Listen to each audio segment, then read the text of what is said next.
Estamos en el tercer domingo de Cuaresma. Lectura de la epístola del apóstol San Pablo a los Efesios. Hermanos, sed imitadores de Dios como hijos muy amados y vivid en el amor, así como Cristo nos amó y se ofreció a sí mismo a Dios por nosotros, en oblación y hostia de olor suavísimo.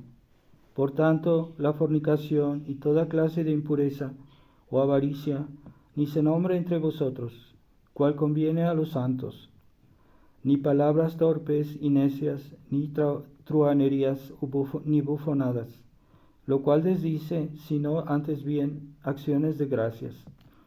Porque habéis de saber y tener entendido que ningún fornicario, o impúdico, o avaro, lo cual viene a ser una idolatría, será heredero del reino de Cristo y Dios. Nadie os engañe con palabras vanas, pues por tales cosas vino la ira de Dios sobre los incrédulos. No queráis por tanto tener parte con ellos, porque en otro tiempo erais tinieblas, mas ahora sois luz en el Señor. Andad como hijos de la luz, pues el fruto de la luz consiste en toda bondad, justicia y verdad. Continuación del Santo Evangelio según San Lucas. En aquel tiempo estaba Jesús lanzando un demonio, el cual era mudo. Y así que hubo lanzado el demonio, habló el mudo, y se maravillaron las turbas. Mas algunos dijeron: por arte de Beelzebú, príncipe de los demonios, expulsa a los demonios. Y otros, para tentarlo, le pedían algún prodigio del cielo. Pero Jesús, cuando vio sus pensamientos, les dijo: todo reino dividido en bandos quedará destruido, y toda casa se derrumbará. Pues si Satanás está también dividido contra sí mismo, ¿cómo subsistirá su reino? Porque decís que yo lanzo los demonios en virtud de Beelzebú. Pues si yo por virtud de Beelzebú lanzo los demonios, vuestros hijos por virtud de quién los lanzarán. Por tanto, ellos mismos serán vuestros jueces. Mas si con el dedo de Dios lanzo los demonios, ciertamente el reino de Dios ha llegado para vosotros. Cuando un valiente armado guarda la puerta de su casa, está seguro todo cuanto posee. Mas si asaltándolo otro más fuerte que él lo vence, le quitará todas sus armas en que confiaba y repartirá sus despojos. El que no está conmigo está contra mí, y el que no recoge conmigo desparrama. Cuando el espíritu inmundo ha salido de un hombre, anda por lugares áridos, buscando reposo, y no hallándolo, se dice: volveré a mi casa de donde salí. Y tornando a ella, la encuentra barrida y adornada. Entonces va y toma consigo otros 7 espíritus peores que él, y entrando en ella moran allí. Y así el último estado de aquel hombre viene a ser peor que el primero. Y aconteció que diciendo esto, una mujer de en medio del pueblo, levantando la voz, exclamó: bienaventurado el vientre que te llevó y los pechos que te amamantaron. Y él dijo: bienaventurados más bien los que escuchan la palabra de Dios y la practican.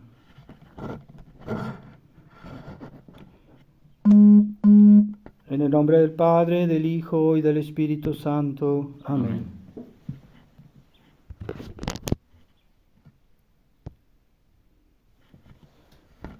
Estimados hermanos, estamos ya bien adentrados en el tiempo de Cuaresma, tiempo muy importante de penitencia, de conversión, y debemos tener presente que las almas que están unidas a Dios, que en las cuales Dios está presente, porque se han purificado, porque se han convertido, porque se han acercado a Dios, están protegidas de la acción diabólica, que es una realidad. Pero aquellas personas que viven el pecado, que no rezan, que no se portan bien, que están a veces en pecado mortal, Entonces el demonio tiene más influencia sobre ellos, hay que tener conciencia de eso. Y bueno, hay gente malvada que a veces hace cosas, como hoy cada día en este mundo hay más gente que invoca al demonio, que hace brujería y que a veces puede hacer daño a las personas. Entonces, cada día más en este mundo la gente se encuentran libros que enseñan esas cosas y es más fácil practicar esas cosas, que son pecado gravísimo, que son pecado mortal y que ya algunos las banalizan, es decir, ven eso como un juego, incluso gente que se dice católica, gente que se dice creyente, que tienen la superficialidad de decir, es que por un lado yo rezo, por un lado soy católico y por otro lado puedo hacer cosas de esas. Y es una contradicción muy grande porque esas cosas son pecado mortal. Y son no cualquier pecado mortal, es un pecado muy grave. Entonces, en otros tiempos, en México, en tiempos del virreinato, pues las personas que eran sorprendidas adorando a Satanás, etcétera, era pena de muerte. Quiere decir que eso es un pecado muy grave, pero la gente se ha vuelto muy superficial, entonces hacen cosas muy graves y lo toman como un juego, como un chiste, como una cosa banal, y no lo es. Entonces debemos ser conscientes que bueno, el demonio sí tiene poder porque es un ángel y los demonios tienen poder porque son ángeles, pero no pueden con Dios, ¿verdad? Entonces los hombres que quieran estar protegidos, que quieran estar protegidos por Dios, pues tienen que acercarse a Dios. Entonces hay unos que incluso ven los medios cristianos como una especie, con esa misma mentalidad como si fuera un hechizo o cosas de ese tipo, y creen que porque traen una medalla o porque traen un rosario ya están protegidos, y al mismo tiempo hacen ese tipo de cosas. Entonces es una ilusión. Para que Dios nos proteja, la mayor protección es que estemos estemos en gracia de Dios. Es la mayor protección. Y también tener una virtudes de fe, de fortaleza, caridad intensas. Entonces el demonio se va, no puede, porque en esas almas sí realmente es la presencia de Dios que hace que el demonio huya. Y es la presencia de Dios el más importante de los exorcismos. Porque hay gente que tiene esa mentalidad de superchería y que quieren ver la vida cristiana como si fuera lo mismo que todas esas supersticiones. Entonces, no, y que piensan que todo se logra porque traen una medalla o porque usan agua bendita. Sí, esos medios son buenos, pero no son los más importantes. El más importante exorcismo que existe es cuando Dios está presente en un alma por la gracia, por la fe y las virtudes teologales, porque no basta estar en estado de gracia, se necesita también que la fe, la esperanza, la caridad sean intensas, y si no son intensas, pues el demonio puede tener más influencia en las almas, puede inquietarlas, puede angustiarlas, puede llenarlas de tentaciones, escrúpulos, pero un alma que está cerca de Dios pues está protegida. Y eso es lo principal. Entonces que no vean la vida cristiana también como una especie de superchería. Y hay quienes son así. Hoy, porque se ha extendido esa mentalidad supersticiosa por el hecho de que la iglesia ya no hay hombres de iglesia que hagan su trabajo, que hagan sus deberes como debe ser, y que la iglesia conciliar está suplantando, está reemplazando, está eclipsando a la verdadera iglesia católica, hasta el punto que uno a veces se hace la pregunta, pero ¿dónde está la iglesia, la verdadera iglesia? No la iglesia conciliar, que bueno, sí, están los hombres de la iglesia conciliar están ocupando los puestos de la iglesia católica. Entonces, sí, los puestos como tales son la iglesia católica, pero está eclipsada por esos hombres que hacen, que son, que han infiltrado la iglesia con malas intenciones. Hay sacerdotes o hay incluso obispos que minimizan la acción de los enemigos de Dios, o que incluso minimizan la posibilidad de que haya masonería en la iglesia, y no es verdad. Toda esa gente está ahí sirviendo al demonio para que la iglesia no funcione, para que lo que Jesucristo hizo, para que los sacramentos que Jesucristo hizo, para santificar las almas, para que las almas tengan la gracia, tengan la presencia de Dios, pues que no la tengan. Eso es lo que hacen esta gente.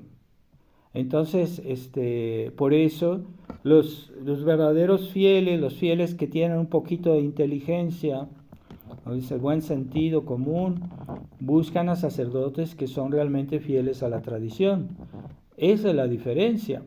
Entonces debemos fijarnos, los fieles deben buscar sacerdotes realmente fieles, no solo aquellos que son parlanchines y que dicen cosas bonitas, pero que en su vida no corresponde a lo que dicen, ¿verdad? Como hoy se han vuelto así en la Fraternidad San Pío X, que sacan bonitos, ahorita está de moda, que saquen muchos videos para simular que ellos son fieles a la tradición, pero no es verdad, porque no quieren seguir todas las directivas de Monseñor Lefebvre, y algunas muy importantes, ¿verdad?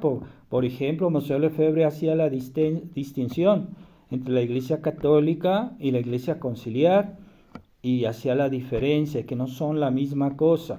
Aunque estén entremezcladas, sí están entremezcladas, y eso es una cosa misteriosa, pero esos sacerdotes jovencitos, un poco vanidosos, se les nota que son vanidosos, se creen muy listos.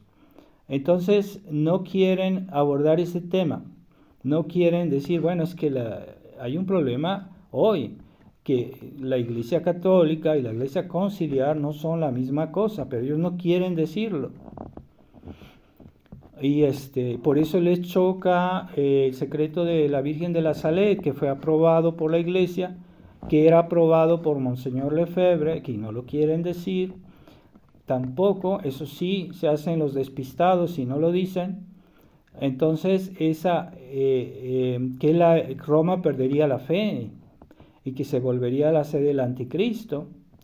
Pero con ese espíritu legalista de Monseñor Felé, que es muy suizo, los suizos son muy legalistas, pero al exceso, quieren justificar que porque Roma no puede pasar eso, y pues sí, en el sentido de que los enemigos de la iglesia han ocupado o han infiltrado la iglesia católica, pues sí, Roma puede perder la fe, pero la iglesia como tal no lo puede perder, claro, es verdad eso. Pero como no quieren hacer la distinción entre iglesia conciliar e iglesia católica, entonces van a decir, es que la iglesia no puede perder la fe, y como la iglesia conciliar es la iglesia católica, entonces tiene que ser católico.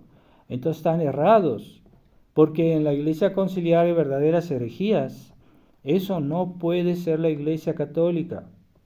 Pero para justificar eso, pues llegan al absurdo de decir, no, es que hay algunos que hacen unas contorsiones intelectuales para justificar, decir, no, es que el Papa no quiso decir eso, y que eso hay que interpretarlo interpretarlo de tal manera porque no es así, y están diciendo cosas que son completamente contra lo que uno ve, ¿verdad? Y es la evidencia, pero no quieren rendirse a la evidencia, no quieren aceptar la distinción que hizo Monsieur Lefebvre entre Iglesia Conciliar y Iglesia Católica, y por lo mismo pues tienen que absolutamente justificar de alguna manera el Concilio Vaticano II y decir que en realidad no quisieron decir esto o aquello, cuando es evidente, ¿verdad? Por ejemplo, hay cosas que son en contradicción contra la tradición, contra lo que definió el Concilio Vaticano I, particularmente la libertad religiosa. Hay una contradicción evidente. No, es que la Iglesia Conciliar es lo mismo que la Iglesia Católica. Entonces, la Declaración de la Libertad Religiosa puede tener una interpretación católica, y lo cual es como la cuadratura del círculo, es una cosa absurda, porque está escrito en el papel, está evidente, no lo quieren reconocer. Entonces ahora que se quieren hacer pasar por defensores de la doctrina, de defensores de la fe, pues es una simulación, porque no es verdad, que ya no lo son. Ya no lo son los defensores de la fe. Y que aborden estos temas, no se van a atrever, no quieren abordarlos. Entonces, ahí está la cuestión. Entonces, ¿por qué las almas de los católicos hoy están muchas indefensas contra la acción diabólica? Pues porque la iglesia, los hombres de iglesia, no tanto la iglesia, los hombres de iglesia no quieren hacer su trabajo, no quieren denunciar la falsificación de la iglesia. La iglesia conciliar es una falsificación, es una máscara de la iglesia católica, y ellos dicen, nosotros somos católicos, nosotros somos, ustedes son tradicionalistas, ustedes son cismáticos, pero en realidad para ser católico no se puede ser católico si no se es tradicionalista, y todos los papas antes del concilio eran tradicionalistas, y la Iglesia Católica como tal es tradición. Todos los elementos de la Iglesia Católica son tradición: la misa, los sacramentos, el credo, las oraciones, todo es tradición. Entonces es un contrasentido decir, no tiene sentido decir, ustedes no son católicos porque son tradicionalistas. Entonces ya ahorita el absurdo, ya la gente no detecta el absurdo, beben el absurdo como el agua, están completamente atontados los hombres, los católicos, e incluso los tradicionalistas. Hay un fiel que le preguntó a un padre que es profesor en el seminario de La Reja, de la Fraternidad San Pío X, le preguntó, ¿qué hay que decir sobre esta cuestión de la Iglesia Conciliar e Iglesia Católica? Y su respuesta, es él que enseña, que forma a los seminaristas, fue, no, es que es lo mismo, o sea, con esa frescura, ¿no? Y después dicen que verifiquen los textos de Monsieur Lefebvre, donde dice lo contrario. Bueno, entonces, ¿son hijos de Monsieur Lefebvre o nomás quieren tener el título, la apariencia? Entonces, si los fieles no pueden tener conciencia dónde pueden recibir la gracia, si los fieles no pueden tener conciencia cómo practicar su fe y en consecuencia su caridad, porque si la medida de la fe es la medida de la caridad, y si no hay fe, pues no puede haber caridad. Entonces, eso es lo que el mayor exorcismo que existe, es que las almas vivan en gracia de Dios, porque Dios estando en su corazón, en su alma, pues no hay lugar para el demonio. Y el demonio se aleja, tiene horror a la presencia de Dios.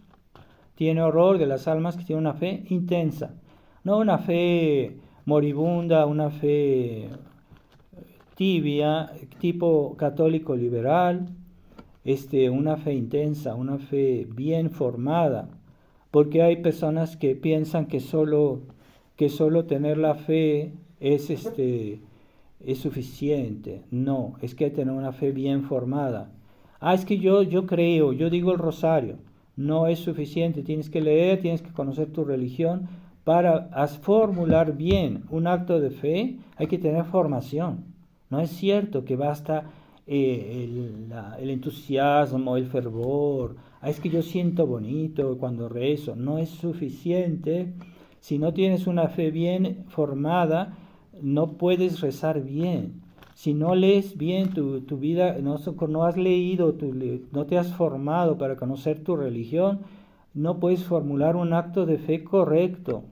Necesitas conocer tu religión, necesitas leer libros.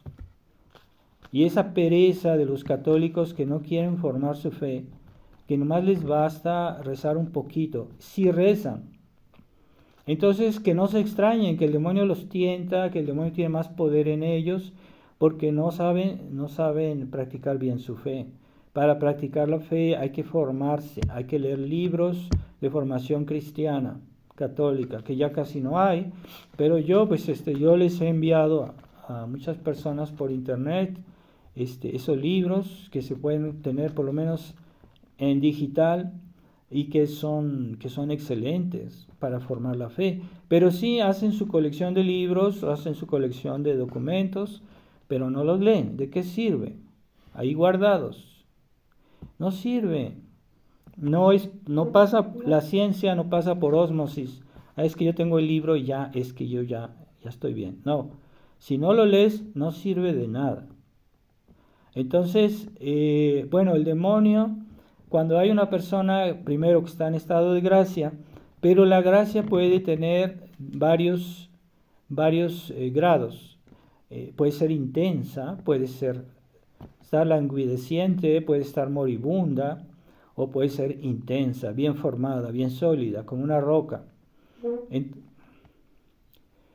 Puede estar fija, puede estar entonces, pues para eso se necesita algo más que haber recibido el bautismo, que haber decir de vez en cuando, y mal dicho, el rosario, con poca atención.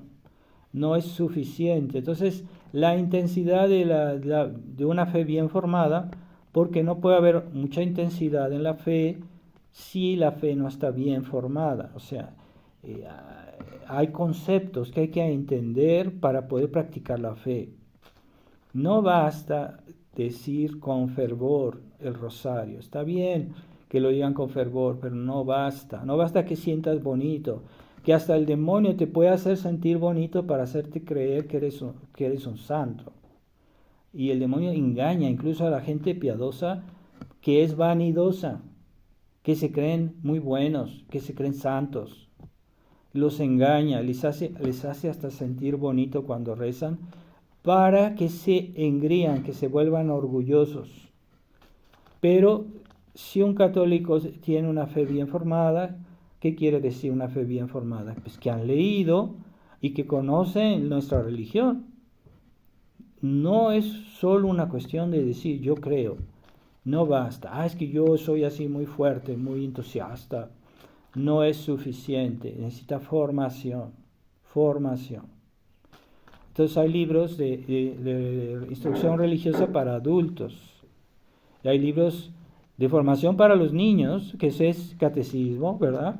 Pero los adultos necesitan algo más. Entonces esa pereza, esa negligencia, no querer formarse, tienen tiempo para muchas cosas. Tienen tiempo para ir de paseo, tienen tiempos para ir aquí, ir allá. Tienen tiempos para buscar su riqueza, su bienestar. A eso sí tienen tiempo, pero no tienen tiempo para estudiar. Y desprecian los libros. Hay gente que desprecia los libros. Los desprecia. Dice que eso es fariseísmo, que no sirve de nada. Los libros no sirven de nada. Pues toda nuestra religión está escrita. Los evangelios, pero no solo la Biblia. Toda la explicación, la interpretación de la Biblia está en las lecturas de los padres de la iglesia, de los doctores de la iglesia, de los libros que han escrito los santos, más que en los libros escritos por esos teólogos decadentes del siglo XX, aunque no todos, pero muchos sí, que habían adoptado una concepción un poco sentimental de nuestra religión, un poco romántica, y que no son tan sólidos para formar la fe.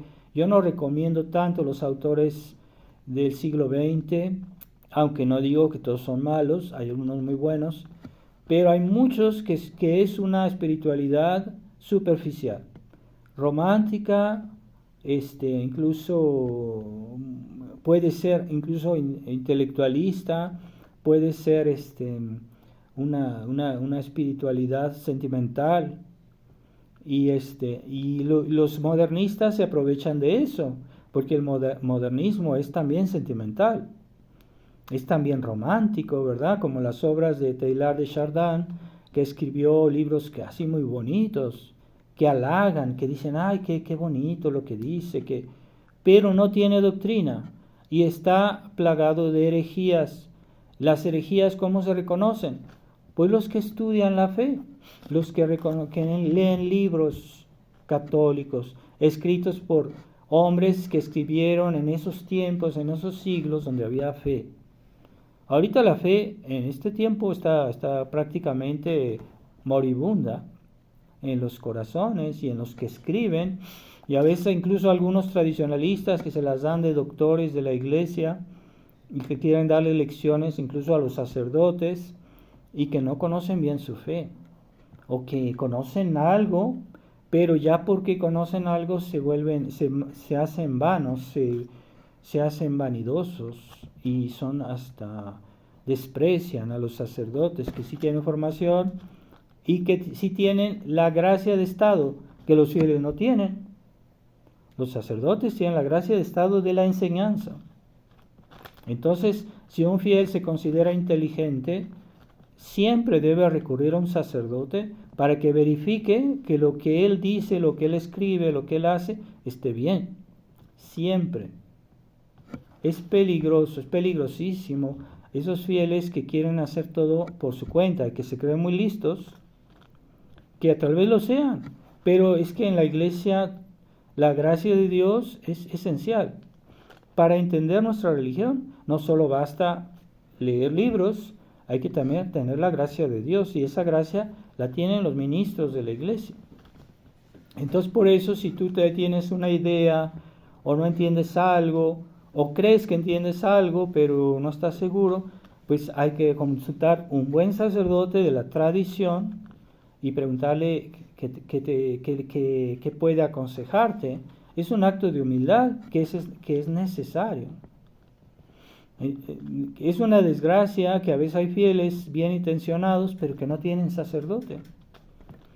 Y cuando un sacerdote va a verlos, porque a veces esa gente pues solo tiene la misa de vez en cuando, entonces uno ve que a pesar de la buena voluntad de estas personas, siempre hay detalles que no están bien. Porque pues aunque ellos lo quieran hacer bien, pues no lo logran, porque no tienen la gracia de estado, que la gracia de estado que tiene un pastor, un sacerdote, un ministro de la iglesia, que es realmente tradicional. Entonces, es por eso que hay mucha superstición. Incluso hay católicos de la tradición que andan buscando por aquí y por allá revelaciones, cosas raras, cosas tontas, cosas diabólicas, que el demonio se hace pasar por la Virgen María.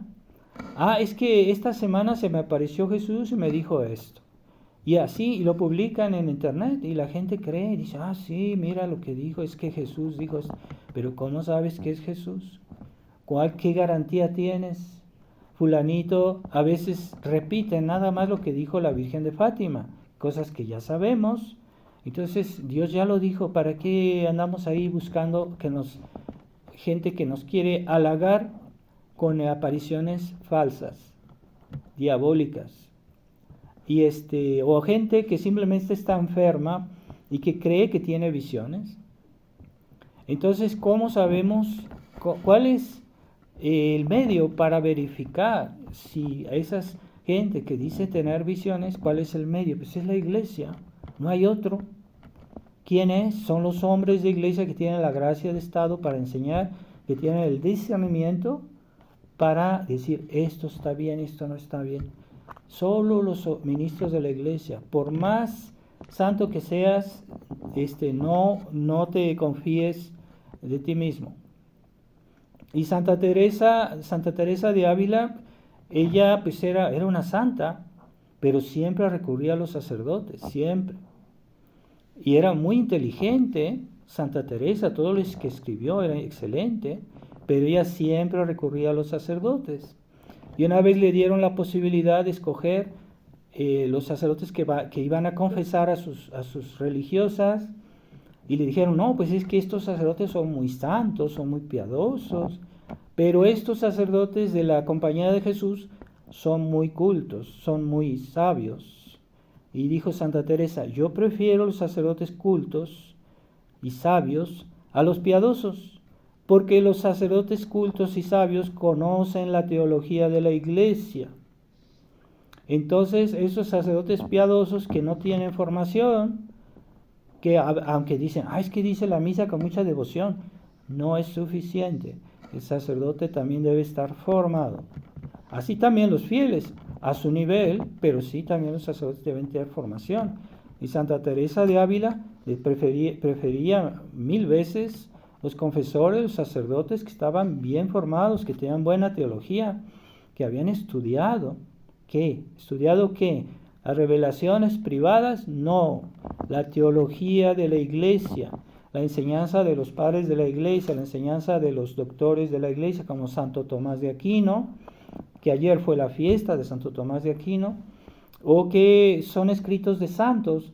Pues hay gente que se pone a leer libros de esos teólogos románticos, superficiales del siglo XX, y desprecian los escritos de los santos, por ejemplo de San Alfonso de Ligorio, de San Ignacio de Loyola, de San Francisco de Sales, que eran santos, porque la Iglesia lo dijo. O sea, yo no puedo saber si tal sacerdote es santo o no si la Iglesia no me lo confirma. Así que hay muchos que pretendían ser muy piadosos. Por ejemplo, Lacordaire, que era un gran predicador, pero era liberal y era muy romántico, y hasta ahí en su convento se amarraba a una columna y se hacía flagelar. Pero todo eso era pura apariencia, no era real, no era realmente un santo, y él murió como liberal. Él fue castigado por la Iglesia y así murió, pero se quería hacer pasar por un santo, y hay quienes les creen. Hay fieles muy ilusos que se creen de esa gente, esos falsos profetas, o de un Teilhard de Chardin, que fue condenado porque era modernista. Entonces, en estos tiempos hay que recurrir a libros seguros, ¿verdad? Y sobre todo que fueron escritos en esos tiempos en que en el mundo había fe, en los siglos de fe, como decía Monseñor Lefebvre, en los siglos de fe.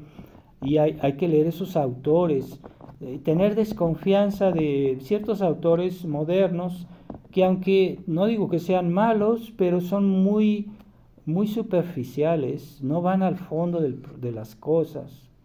Y los santos y los doctores de la Iglesia siempre van al fondo de las cosas. Esa es formación sólida, es una fe sólida en la cual está fundada una piedad sólida. Queremos una piedad sólida, debemos estar fundados en una fe sólida. Y una fe sólida no puede estar fundada en los sentimientos. Debe estar formada con la teología de la Iglesia, la enseñanza de la Iglesia. Y los santos, más uno los lee, sus escritos, y uno ve que son armónicos, que dicen lo mismo. ¿Cómo es posible que en 2000 años todos los católicos que han escrito dicen todo en la misma armonía? A veces unos hablan de otros temas, es verdad, pero todo es armónico. ¿Por qué?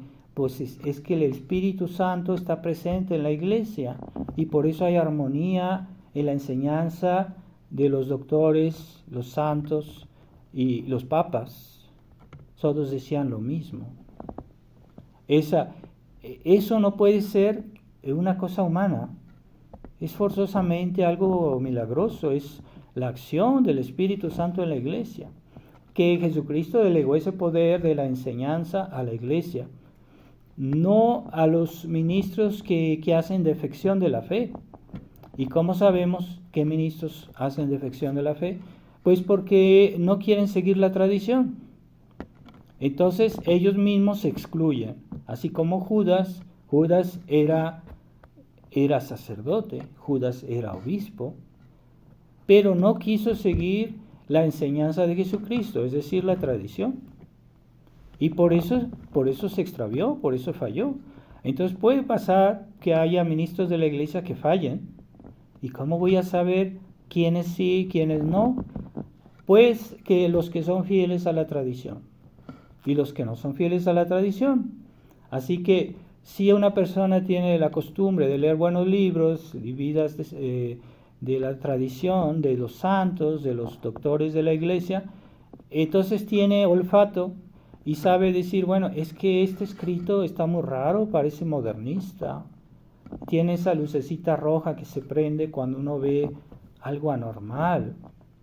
Entonces podemos leer los escritos de los santos anteriores al concilio y vemos que todos son armónicos, dicen lo mismo, en el fondo dicen lo mismo. A veces pueden haber en ciertos puntos particulares algunas opiniones sobre ciertas cosas que la iglesia no ha clarificado y que no sabemos qué pensar, pero esos son detalles. En general, la unidad de la fe en la iglesia es una realidad, pero es incluso un milagro, porque eso no lo explica la naturaleza, eso no lo explica la inteligencia humana, eso lo explica la acción del Espíritu Santo, que Dios se la dio a los pastores, no a los fieles. Bueno, los fieles tampoco están completamente desamparados, pero ellos pueden recurrir a lo que ya está escrito. Y entonces, si alguien, en otros tiempos, nadie podía escribir, ni siquiera los sacerdotes, temas religiosos y publicarlos sin un imprimatur. Estaba prohibido. Pero hoy, como la iglesia está tan caótica, entonces a veces tenemos que escribir porque no hay quien lo haga y porque ya la autoridad está ausente. Entonces, pero siempre con referencia a la antigua enseñanza, siempre.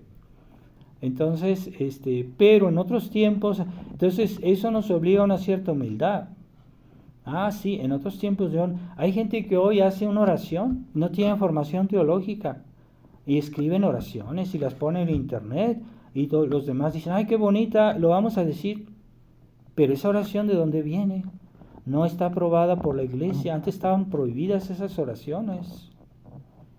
Ahorita hay gente que le cambia al Ave María, le cambia las palabras. Cuando están rezando por un difunto dicen ruega por él. No, en la iglesia siempre se dice ruega por nosotros.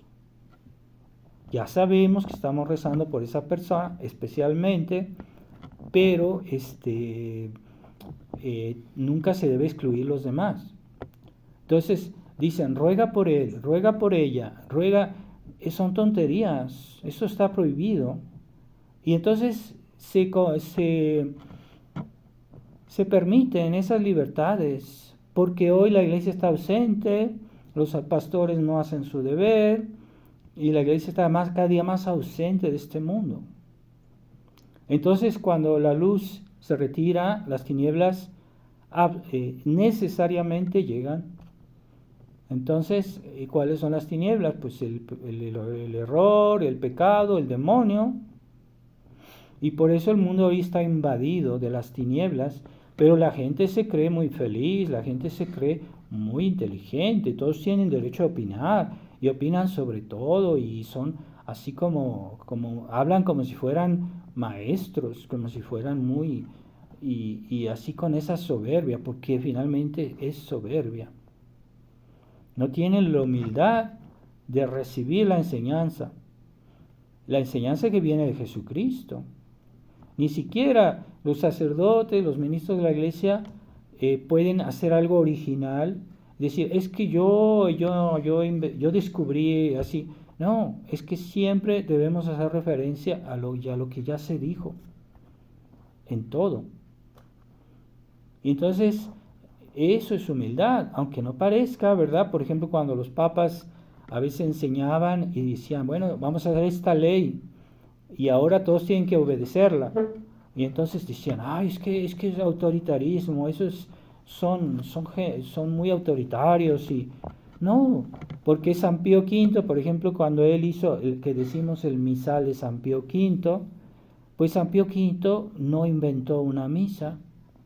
Lo que hizo es volver a los ritos más antiguos, que con el pasar de los tiempos habían cambiado un poquito, se habían hecho algunas desviaciones. Entonces él volvió a los misales mucho más antiguos, con relación a la tradición apostólica, a la tradición de San Pedro. El misal romano viene de San Pedro.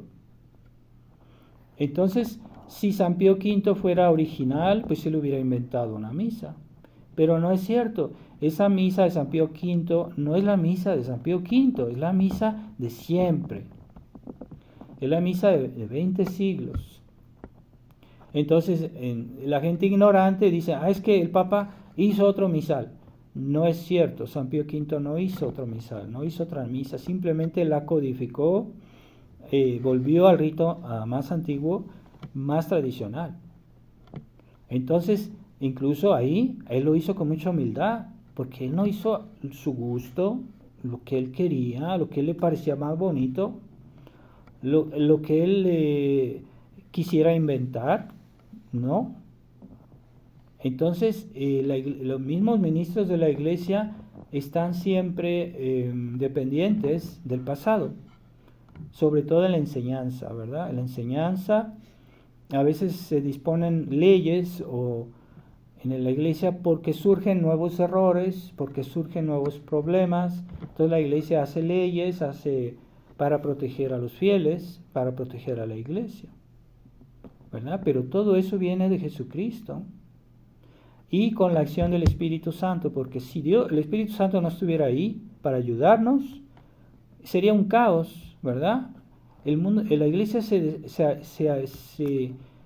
disgregaría, se volvería, se destruiría solita, sin necesidad de nada. ¿Qué es lo que lo mantiene unida? Es la acción del Espíritu Santo. Es como el alma de la Iglesia.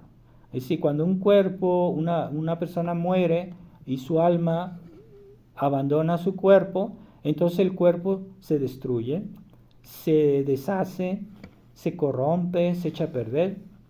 ¿Por qué? Porque no está el alma, que es el alma que le da vida al cuerpo, que lo mantiene unido y que en el fondo pues es algo grandioso, un alma que hace que el cuerpo esté viviente.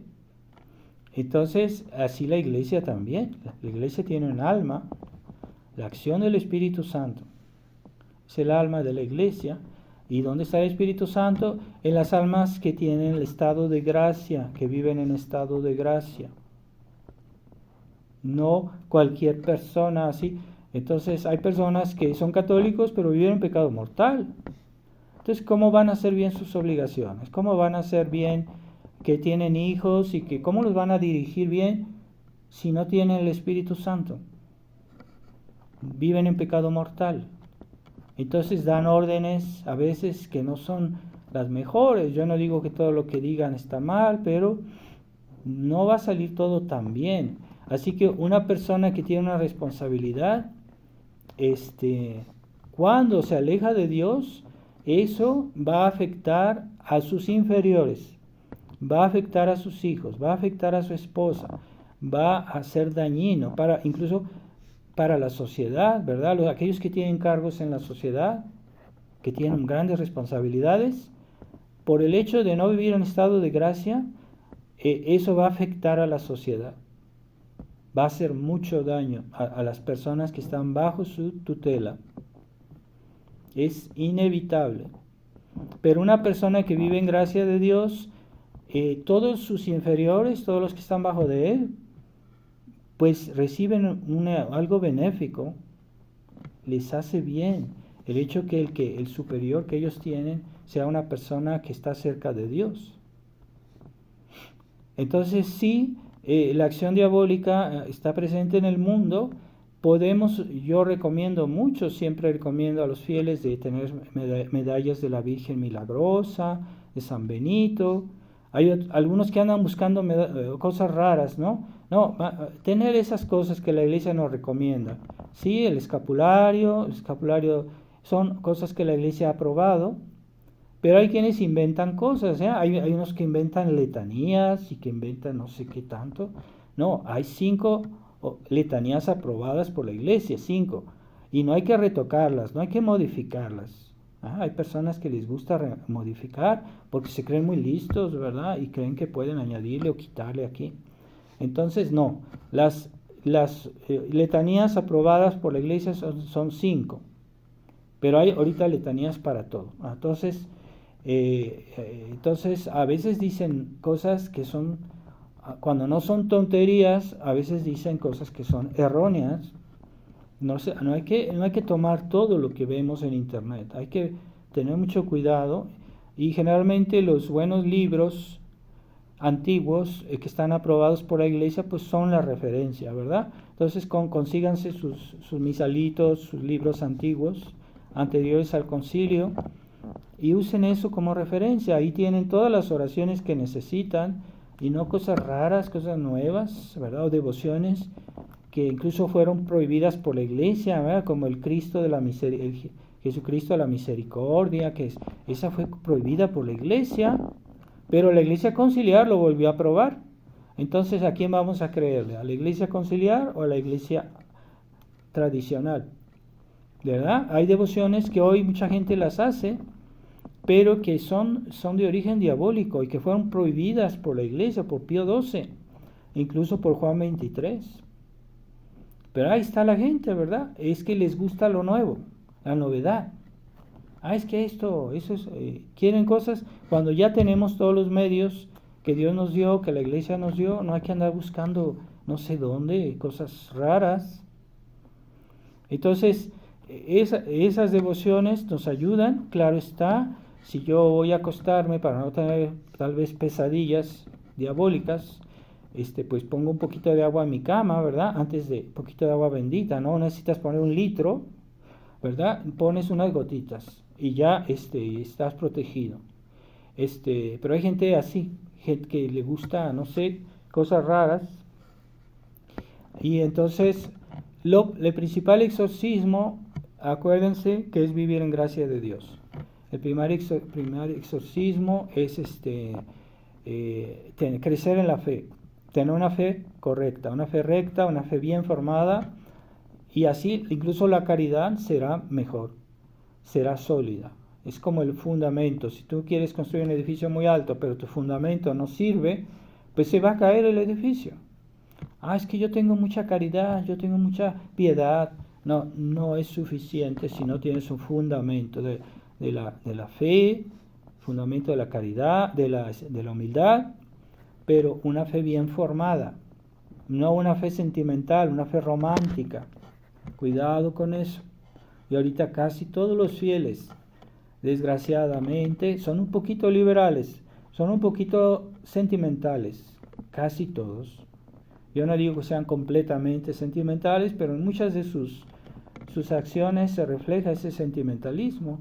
¿Por qué viene el sentimentalismo? Por falta de formación, falta de lectura. Entonces aquí en México mucha gente desprecia la lectura, y eso está mal.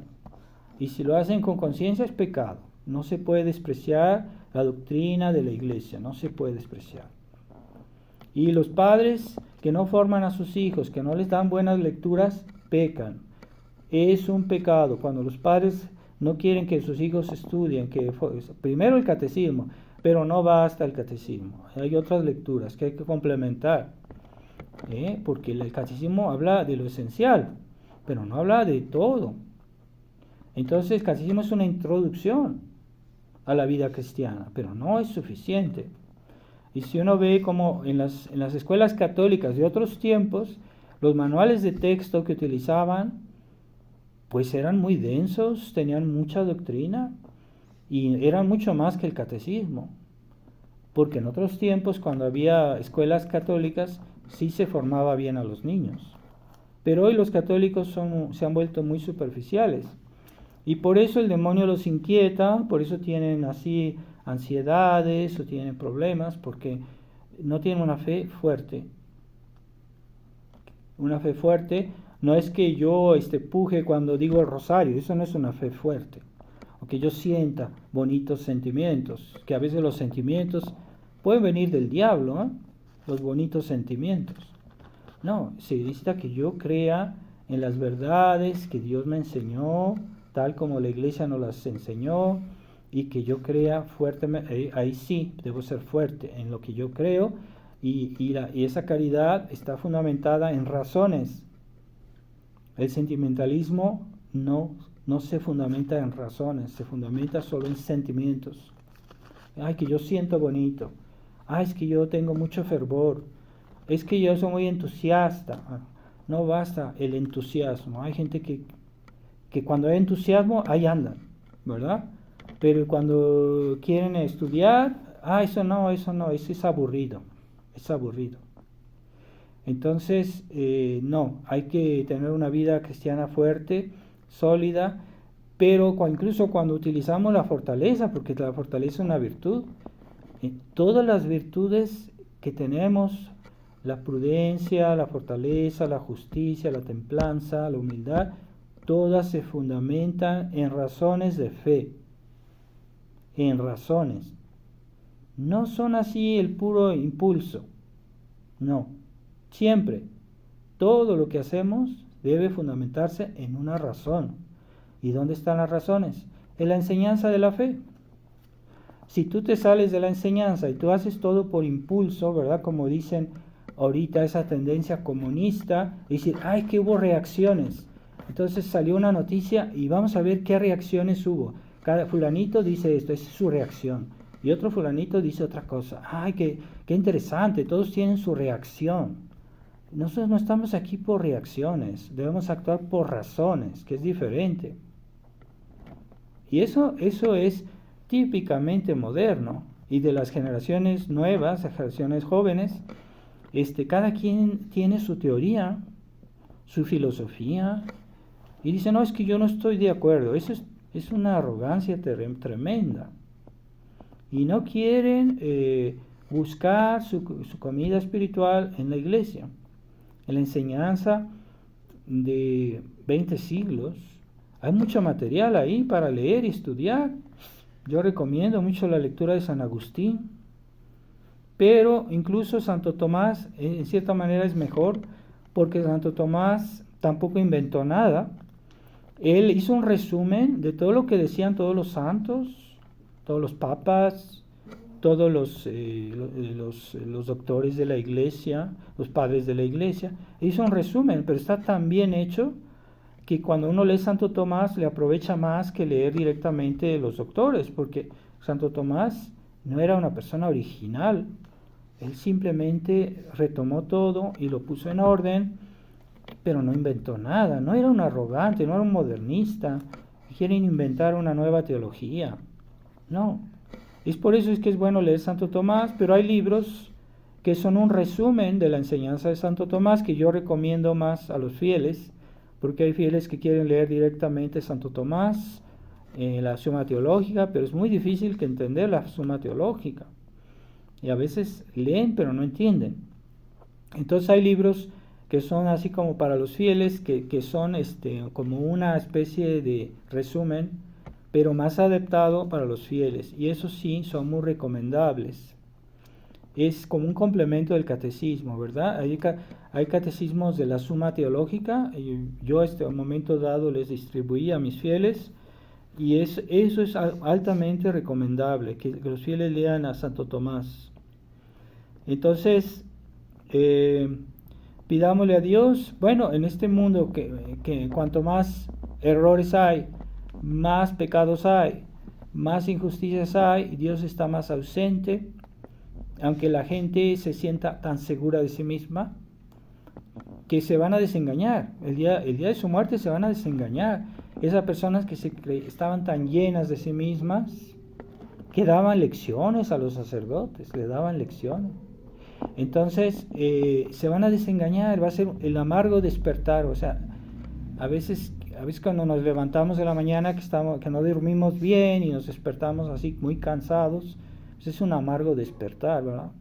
Entonces así será el despertar de las personas que no creyeron en Dios, en la iglesia de Dios, que no quisieron creer en la iglesia de Dios, en los enviados de Dios, no los autoproclamados, que son los teólogos modernistas, los teólogos falsos teólogos del siglo XX, que incluso antes del concilio había ya de esa teología decadente, de esos autores espirituales decadentes, románticos, sentimentales. Entonces, no, de la teología de la iglesia, la verdadera. Entonces podemos también hacer referencia a Monseñor Lefebvre, que era un hombre de iglesia que fue formado en tiempos en que, pues antes de la crisis de la iglesia, que tenía una buena formación, que fue un colaborador de los papas, que fue un hombre de iglesia verdaderamente. Podemos confiar en su enseñanza. Y no era un hombre original, él siempre se refería a la enseñanza anterior. Y hay cosas que él decía, pero él no decía, es que yo lo leía en Santo Tomás. No lo decía. A veces decía simplemente, enseñaba eso. Y yo pues decía, yo con el tiempo decía, bueno, a lo mejor es su opinión. Yo también cometí ese error como seminarista, pero con el tiempo, verificando la teología, pues me fijaba que lo que decía Monseñor Lefebvre pues era la enseñanza de la iglesia, nada más, que ya estaba escrito, que ya había sido dicho antes. Y entonces dice, bueno, no tuve razón en pensar que él tal vez era su opinión. No, es que él no enseñaba tanto por su opinión. Él se refería a la enseñanza de la iglesia. Aunque no siempre nos diera, es que esto lo dijo Santo Tomás, esto lo dijo San Agustín, esto lo dijo tal Papa. A veces no lo decía porque no hay tiempo. Así que a veces hay fieles que uno les dice, no hagas eso porque eso te perjudica. Y lo miran así con un aire de incredulidad y porque creen que el Padre les está diciendo algo personal, algo original, les está imponiendo su opinión. Entonces está mal ser así incrédulos con los hombres de iglesia, por lo menos aquellos que son fieles a la tradición, porque ya sabemos que aquellos que son modernistas, pues es mejor alejarse de ellos, ni confesarse con ellos, ni irse a sus misas. Entonces, pero a los que son fieles a la tradición hay que tenerles confianza. Entonces, este evangelio nos habla muy bien de esa acción diabólica que puede una persona que se convierte pero que vuelve al pecado, pues sí, porque se alejaron de la fe, porque se alejaron de la gracia. Por eso el demonio volvió a su alma y que su situación es peor que antes. Así que Dios nos libre. Si alguien se ha acercado a Dios, que no regrese al vómito, que no regrese a lo que ya desechó, a lo que ya había reprobado, que no regrese a su mal pasado, porque su situación posterior será peor que antes. Y es lo que dice nuestro Señor en el Evangelio. Entonces, si el mundo anda mal, es porque nos hemos alejado de la iglesia, porque el mundo se ha alejado de la iglesia, porque hay guerras, porque hay injusticias, porque no quieren aceptar la enseñanza de la iglesia, porque no quieren aceptar la tradición de la iglesia. Sin eso no hay salud. Y no hay otro camino, porque fuera de la iglesia no hay salvación. Es el único camino para ir al cielo. No hay otro. Absolutamente no hay otro. Entonces la libertad religiosa es una herejía, porque nos están diciendo que todos se pueden salvar en otras religiones. No, nadie se salva fuera de la Iglesia Católica. Y damos a Nuestra Señora de Fátima en estos días de inquietudes, de guerras, de maldad humana, que nos ayude a confirmarnos en la gracia, en la fe, en la esperanza, la caridad cristiana, que son fundamento de las otras virtudes, ¿verdad? Las virtudes teologales son el fundamento de las virtudes cardinales: prudencia, justicia, templanza, fortaleza. Ave María Purísima. En el nombre del Padre, del Hijo y del Espíritu Santo. Amén.